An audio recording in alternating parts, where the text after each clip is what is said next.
ఆలాపంబులు మాని చిత్తము మనీషాయతము చేసి దృగ్జాలంబును హరిమోముపై పొరపి తత్కారుణ్య దృష్టిన్ వినిర్మూలీభూత శరవ్యథా నిచయుడై మోదించి భీష్ముడు సంశీలం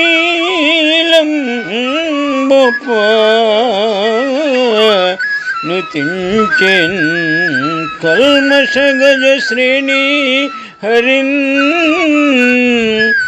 శ్రీహరిన్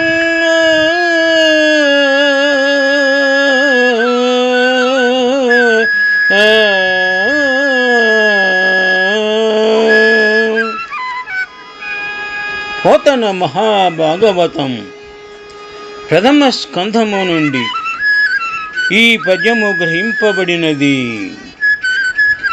గంగానందనుడైన భీష్ముడు శ్రీకృష్ణ భగవానుని అంతిమ సమయము ఆసన్నమైన వేళ ఈ విధముగా నుతించినారు.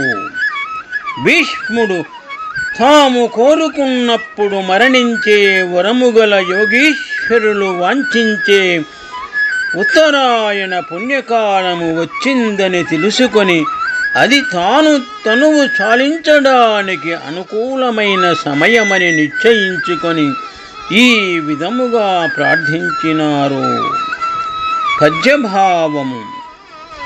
భీష్ముడు తాను మాట్లాడుతున్న మాటలను మానివేసి మౌనము వహించి మనస్సును సంసారికములైన ఆసక్తుల నుండి విముక్తము చేసి ఏకాగ్రము చేసుకొని తన చూపులన్నీ గోపాలదేవుని ముఖమండలముపై కేంద్రీకరించి ఆ కమలాక్షుని దాక్షిణ్యమయ కటాక్ష వీక్షణము ఆయన శరీరము మీది గాయాల బాధను ఉపశమింపచేయగా శాంతశీలుడైన గంగానందనుడు భీష్ముడు సంతోషించి కలుషాలనే గజ సమూహాన్ని చీల్చి చెండాడే యదుసింహుని స్తుతించినాడు.